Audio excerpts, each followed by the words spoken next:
Alright, here's a little video on the junkyard steering box, delete, steering rack conversion, brake upgrade, coilover front suspension, build on your 3rd gen Camaro. I don't know how I'll label this. We're a small channel, so tagging stuff really makes a difference in the amount of views. I'll probably label it as steering box delete. Quick and dirty. So yeah, that's a 2011 steering rack. This engine bay probably looks nothing like your 3rd gen Camaro, and that's because I took the front frame section off a RX-8 and cut it out and then welded it all in. I ran pieces of round bar all the way through and then filled the round bar up with flat bar and welded it in and stitched this whole thing in, leveled it, centered it. Seemed pretty damn good.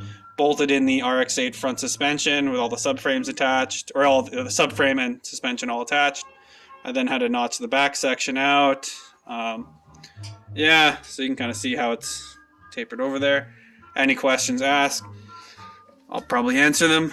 Then I had some junkyard 99 Accord coilovers that I was able to adapt the top hat off the RX-8 and weld on the bottom section, so I can use the nice TN coilovers. This is a really stout brake upgrade because this RX-8 is a manual transmission, so it has the bigger rotors. And I think they're either 12-inch or 13-inch. I can't remember. A big single mono piston. Not what the internet would call a performance brake system, but really there's nothing wrong with a big mono piston. They work quite well. Usually just a little bit more heavier than, say, like a 6-piston or 4-piston aluminum caliper, because these really rely on a big diameter rotor. But who gives a shit, really? It'll stop the car really nicely with a better pad. So we have a 2011 Camaro steering rack. I got that because it was dirt cheap, and my inner tie rod width between the two is pretty close to my control arm width, pivot points, and that's something you do want to keep at the same measurement, or you'll get bump steer. I originally tried to use a Miata steering rack. This is it here. It's kind of been disassembled. I tried to rotate the main shaft because these are your hydraulic feed lines. They're what assist you on your left and right movement. They come off the spool valve, I believe it's called. If you wanted it to not be pointing straight up, that's how the steering column was going to have to go, or steering rack was going to have to go. And then the steering shaft would be at a horrendous angle, and it wouldn't work. So I found this thing on Facebook Marketplace for dirt cheap, 60 bucks. Although the guy was a bit of a swindler, so he really got me on the steering shaft, which was $75.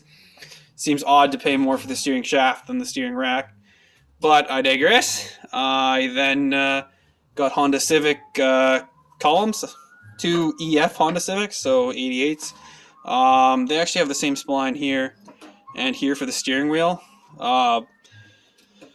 Not really that important information, other than this outside diameter is really close to the inside diameter, so a little bit of tapping and it slips right in, and then you have a nice centered shaft that you can weld up. I then had to take one of these guys and cut it down, and then I could adapt it to that column. Again, you can cut it at a spot where the outside diameter is pretty close to the inside diameter of that, so you can just do a little bit of sanding and then hammer it in, then weld it up, so everything's pretty straight and true. The reason I went Honda Civic column and not this Camaro column is 2 reasons. One, the type of U-joint that goes to that only offers like a 5-degree angle. It works great for the car when it has the steering box because it's at a very straight angle. But I had to delete the steering box to swap the V10 in. So that's why I did that. And second reason is this is a Berlinetta, so this is your indicator stock. Super janky, doesn't work all the time. So I want to adapt it to a conventional style. These columns are dirt cheap. Trying to find a 3rd gen Camaro steering column around here was proving to be way too expensive. And like, you get one with worn out pivot pins, you know, some other broken shit, and it seemed to be worth $300, which that's way too much money for a really shittily designed column. That being said, if this is worth money, I probably should be laying it on the ground like that. But yeah, as you can see, there's the shaft adapted to the Honda Civic end, and then you can't really see it, but there, kind of see the heat affected zone of the welt, and that's adapted there. And the reason you have to do that is so you don't have two steering shafts, and then if you don't have two steering shafts, you don't need to have a carrier bearing to stop it wanting to walk out of place. Because if you have two U-jointed shafts, they will want to go their own way. So yeah, but it's all kind of out of the way. That's the third engine Camaro mount. It's just kind of tacked or stitched in. We then wrapped that around, or some 1/8 by 1 flat bar, stitched it all the way around, ran another piece all the way across to both sides, left and right.